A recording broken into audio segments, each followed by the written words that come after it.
কালকে ইফিতার লাইভ থেকে আসল সত্যিটা বার হয়ে গেল। সত্যি সবাই জানতো, তবুও স্বীকার হয়ে গেল যে হ্যাঁ, ঘোড়া সেটিং করতে চেয়েছিল। যতই বলুক মুখে যে আমি সেটিং করতে যাইনি, আমি ফোন করিনি, না ফোন হয়তো করেনি, কিন্তু সেটিং যে করতে চেয়েছিল আবারও প্রমাণিত।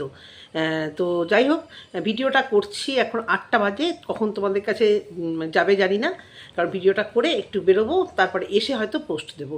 তার আগে ইন্ট্রোটা দিয়ে নিই। সাজানো প্রশংসা চ্যানেল থেকে আমি অপর্ণা তোমাদের জন্য নিয়ে আসলাম আরও একটি ভিডিও।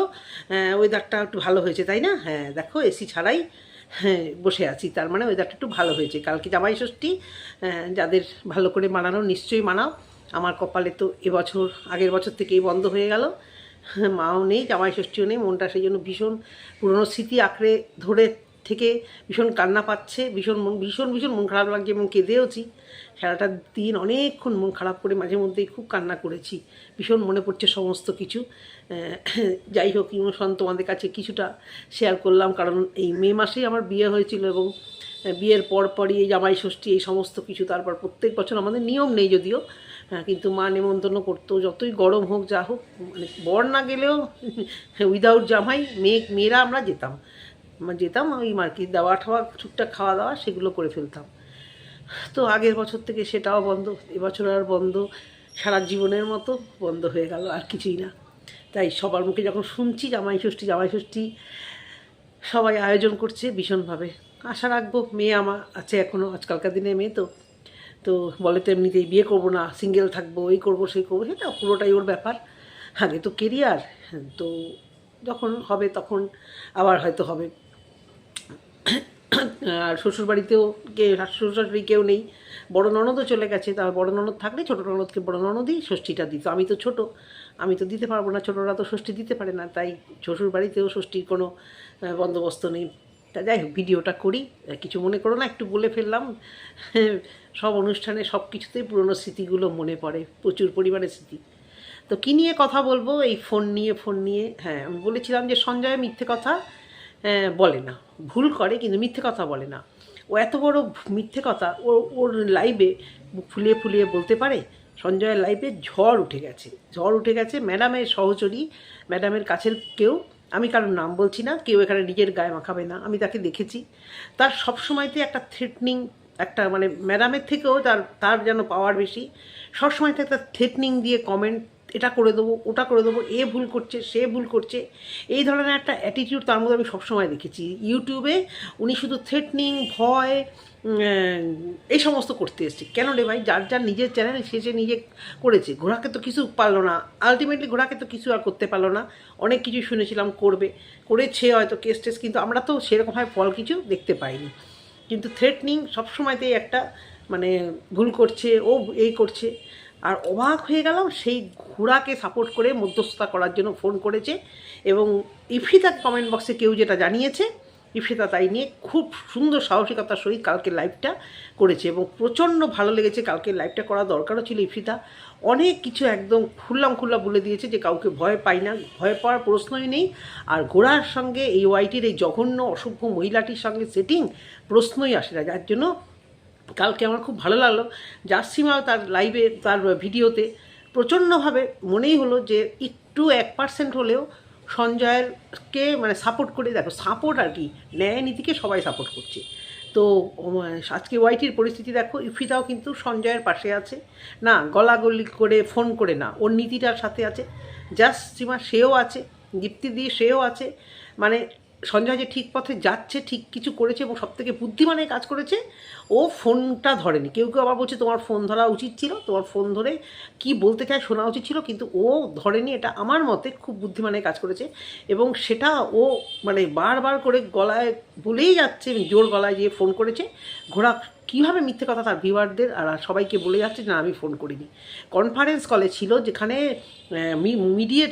মিডিয়েটারে কাজ করেছে সে ফোন করেছে, এবং সঞ্জয় পরিষ্কার বুঝতে পেরেছে যে আরেকজন লাইনে আছে, সে কে? সে আর কেউ নয়, আমাদের ওয়াইটির সবচেয়ে নিম্ন রুচিকর বেয়াদব বদমাই ভাগ্নু মামি, ওর ভাষাগুলো তো আমি বলতে পারবো না, ভাগ্নুর মামি, সে তার নাম্বার সঞ্জয়ের কাছে ছিল, ব্লক করেনি। তারপরে সঞ্জয় বুঝতে পেরে গেছে নাম্বার দেখে, এ লাইনেও ছিল। আর বারবারই সঞ্জয় বলছে যে আপনার সাথে কথা বলতে আমার কোনো অসুবিধা নেই, কিন্তু আপনি ওকে সঙ্গে নিয়েছেন। কিন্তু মিডিয়েটার যে সে কিছুতেই স্বীকার করছিল না। এখন কালকে লাইভে কি শুনলাম, মানবতা কর্মীদের কাজ ইফিতা লাইভ থেকে আমি শুনলাম, এবং ইফিতাকেও তাদেরও সেদিনকে লাইভে আমি একটা কোশ্চেন রেখেছিলাম যে মানবাধিকার কর্মী বলো বা যেই এনজিও বলো, তুমি তাদের কাছে যাবে, তারপর তুমি তোমার কমপ্লেনটা জানাবে না। এনজিওরা বোধহয় নিজে থেকেই করে, আমার এগুলো ঠিক জানা নেই, তো কি মানে ঠিকঠাক জানা নেই এই সমস্ত ব্যাপারে। তো তুমিও তাদের কাছে কমপ্লেনটা বলবে, তারপর তারা অ্যাকশানটা নেবে। তাহলে এখানে এই যে মানবাধিকার কর্মীর হয়ে যে মিডিয়েটারে কাজ করতে এসেছিল কি না, সঞ্জয়কে ঠিক করতে, সঞ্জয়কে শুধরাতে কারোর একটা ফরে গিয়ে, তাহলে এখানে মানে কে গেছিলো কার কাছে? নিশ্চয়ই কেউ তো গেছিলো। আর যদি নাও যায় তাহলে ওনার কী স্বার্থ? ওনার কী স্বার্থ এখানে এসে বলে দেওয়া? এত নোংরা একটা মহিলা, যার সমস্ত কিছু বেরিয়ে যাচ্ছে, নিজের হাঁটুর বয়সী একটি ছেলের মাথা মুড়িয়ে খাচ্ছে, তারপরেও নোংরামো লোককে, মানে আজ অবধি যে কটা ক্রিয়েটারকে নিয়ে বলা, সে কন্ট্রোভার্সি ক্রিয়েটার হোক বা ব্লগার হোক, ওর মতো নোংরাভাবে, ওর মতো খারাপভাবে কেউ মানে এখন অবধি কেউ বলতে পারবে না যে কাউকে হার্ট করেছে। তারপরেও তার হয়ে কেউ মিডিয়েটারে কাজ করে কি না, সঞ্জয় বাড়াবাড়ি করছে।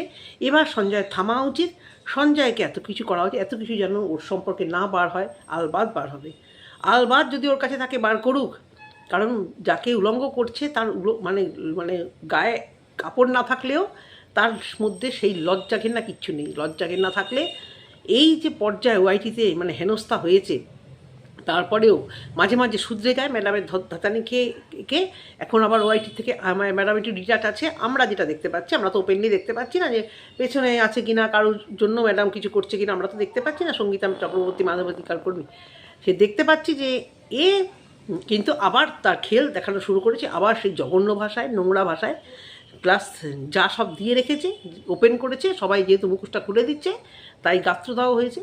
এর গাত্রদাহ হোক, সঞ্জয়ের সাথে হোক, সঞ্জয়ের সাথে এর হচ্ছে 1:1, এর সাথে সঞ্জয় হচ্ছে, বা অন্য ক্রিয়েটারদের সঙ্গে এর হচ্ছে বিভিন্ন রকমভাবে।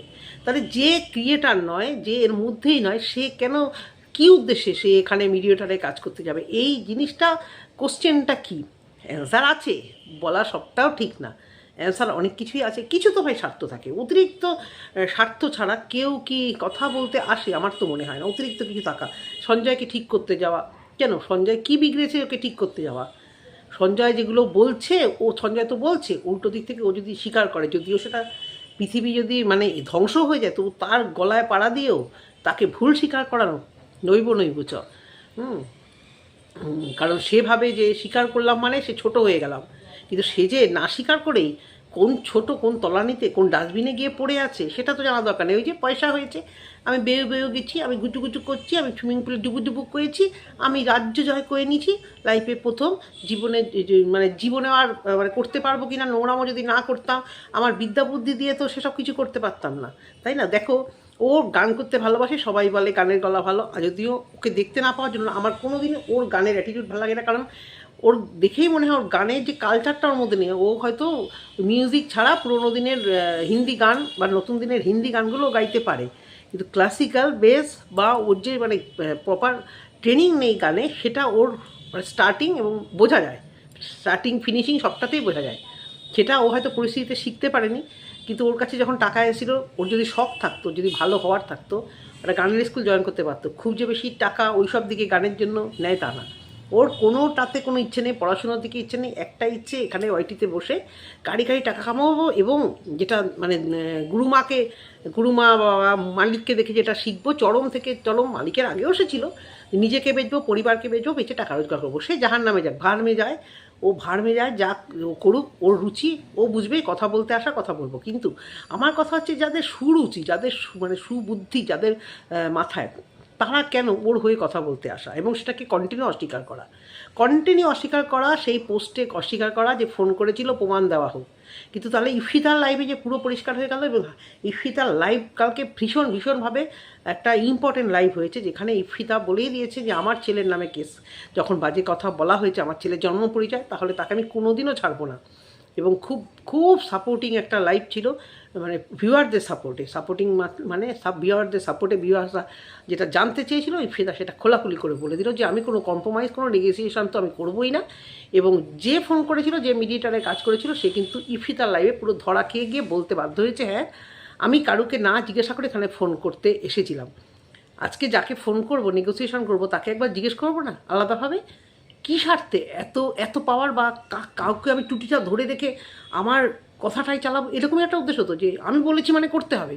এবার সেটা যখনই করেনি তখনই এরকম রাগান্বিত কমিউনিটি পোস্ট, এরকম থ্রেটনিং, এটাই তো চলছে, মানে রিভেঞ্জ। কেউ একটা চ্যানেল খুলছে, সে বুঝে নেবে, তার কাছে সাহায্য চাইলে অবশ্যই করবে।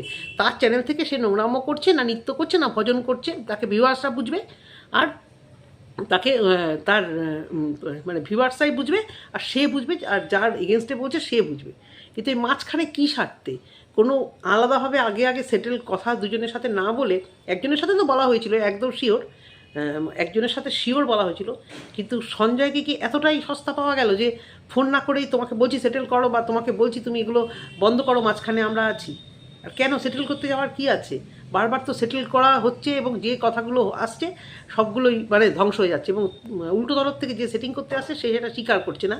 কিন্তু আমরা ওয়াইটিতে দেখতে পাচ্ছি এমন কেউ নেই যার সঙ্গে সেটিং করার চেষ্টা করে না, যাকে ফোন করার চেষ্টা করে না। এতটা নির্লজ্জ বেহায়া, ছাড়ো যে নির্লজ্জ বেহারা সে করুক, কিন্তু আমার কথা হচ্ছে সে নির্লজ্জ বেহায়াকে যে সাথ দিচ্ছে, যারা সাথ দিচ্ছে তাদের রুচিটা ভাবতে সত্যি অবাক লাগে।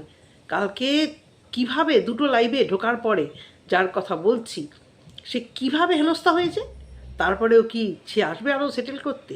কেন এত থ্রেট দেওয়ার? থ্রেটটা তার বাড়িতেই রাখুক না, থ্রেটটা তার বাড়িতে রাখুক, তার পরিবারের লোকেদের কাছে রাখুক, সে যে কর্মজগতে আছে সেখানে রাখুক। ওয়াইটিতে এসে ক্রিয়েটারদের বা ক্রিয়েটারকে থ্রেট দেওয়া, এটা কি? ওয়াইটির তো চ্যানেল খুলেছে যে যার মতো করে ভিডিও করছে, ওয়াইটি বুঝে নেবে, তাই না? থ্রেট দেওয়া কেন এখানে এইভাবে এসে? আর থ্রেটটা দেওয়ার তো কারণ আছে, কারণ তো সবাই তো অনেকেই জানে যে জাসিমার সঙ্গে একটা এদের চলছিল, চরমভাবে চলছিল, এবং সেখানে জাসিমাও এখন, জাসিমা এবং সঞ্জয় দুজনে কিছুটা হলেও সেই পর্যায়ে শত্রুতাটা না গিয়ে ঘোড়ার এগেনস্টে দুজনেই কিন্তু এগিয়ে এসেছে, ঘোড়ার এগেনস্টে মানে ঘোড়ার মুখোশ খুলে দেওয়ার জন্য।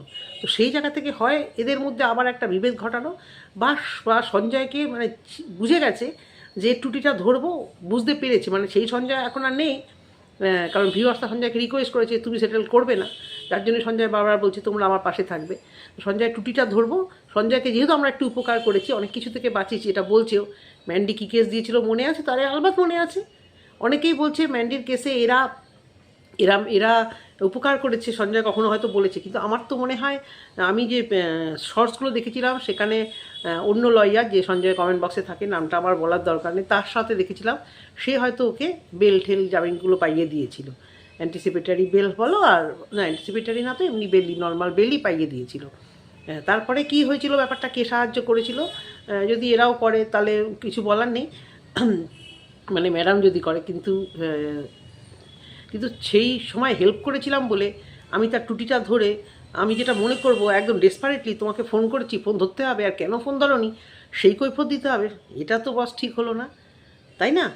কেন সেটিং, কেন তলে তলে সেটিং কেন? যার চ্যানেল যার মধ্যে হচ্ছে 1:1 তারা বুঝবে। এই মিডিলম্যান আসবে, আবার মিডিলম্যানকে নিয়ে এই আশাটা যখন চাউর হয়ে যাবে, এবং সেটা নিয়ে ভিডিও করলে কন্ট্রোভার্সি কি, এটাদের থ্রেট দেওয়া হবে। এই বা ইউটিউব বা এই চ্যানেল কি কারোর নিজস্ব নাকি? কারোরই তো নিজস্ব প্রপার্টি নয়, সবাই সবার মতো চ্যানেল খুলেছে, সবাই সবার মতো কথা বলবে, যেটা দেখবে সেটা নিয়ে কথা বলবে। আর কন্ট্রোভার্সি তো এইভাবেই হবে, কিছু শুনে কিছু ধরেই তো কন্ট্রোভার্সি হবে। মঞ্চ জপ করার জন্য তো কন্ট্রোভার্সি চ্যানেল নয়, যেটা শুনবে সেটাকে নিয়ে ওরে মানে একটু সত্যতা, একটু একটু আইডিয়া সমস্ত কিছু করে এখানে ভিডিও করা। এত জ্বলে যাচ্ছে কেন, এটাকে এত সিরিয়াস নিচ্ছে কেন মাঝখানে এসে? এটাই তো অবাক লাগলো। সবসময় একটা মানে আমি বলছি, আমি করছি, সব জায়গায় কি পাওয়ার চলে? আরে প্রাক্তন মুখ্যমন্ত্রীর আশেপাশে যে মন্ত্রীরা ছিল তারা তো একসময় রাজত্ব করেছে, আমরা দেখেছি। আর তারা কি এখন সেই পজিশনে আছে? তাদের এখন কি পজিশন হয়ে গেছে? তাহলে সবসময় সত্যের পথে থাকো বা করো, কিন্তু কারো টুটিটা ধরে বা আমি রাজত্ব করব এই মেন্টালিটি নিয়ে বিশেষ করে ওয়াইটিতে তো মানে আসাই উচিত না।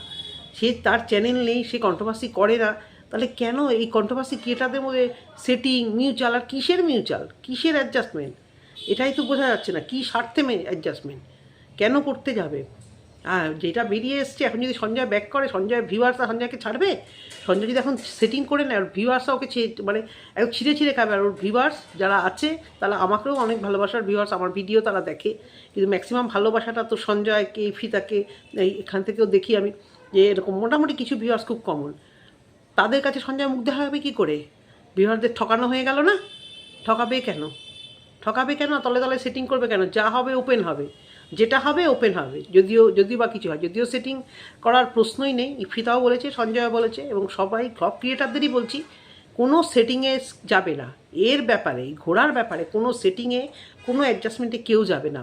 তাহলে তো ভুল করতেই থাকবে। যেরকম এমএসএল যায়নি, এমএসএল কোনো সেটিংয়ে যায়নি, তলে তলে ক্ষমা চাওয়ার ইচ্ছে থাকলেও যায়নি, তো না পেয়ে এখন আঙুর ফল টক হয়ে গেছে, সেই কথা। সেটাই বলার জন্য আজকে ভিডিওটা অবধি করলাম। আশা করছি তোমাদের যারা দেখছো তারা আমার কথাগুলো বুঝবে আর ভালোবাসা দেবে অবশ্য করেই। আজকে এই অবধি রাখলাম ভিডিওটা, কালকে আবার দেখা হচ্ছে আরেকটি ভিডিওর সঙ্গে। টাটা।